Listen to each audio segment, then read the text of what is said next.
Hello! Kain tayo ng suha. Dami oh. Bigay lang ng kaibigan ko to. Titikman natin kung maasim o matamis. Ito na siya. Bilis diba? Wait lang, wait lang.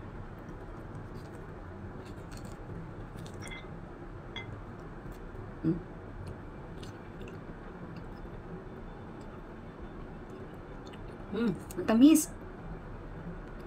Ang masarap. Hindi mo na kailangan ng asin.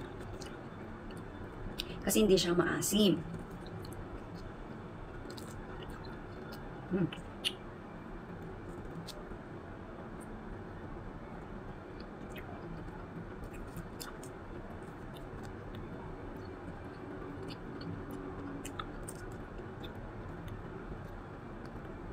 Sarap siya, hindi siya maasim. Ito yung gusto ko na suha. Hindi maasim. You know? Gusto mo?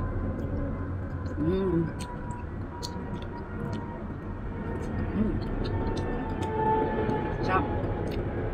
Masarap talaga pag libre or binibigay lang. Papa. Okay na yung 2 piraso kasi hindi pwede yung sobrang pagkain ng suha. Pero ang hirap naman ito.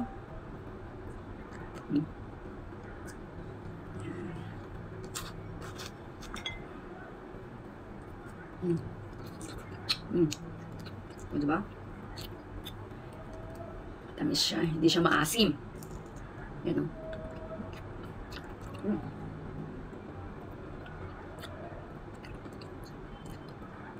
Sige, bye-bye!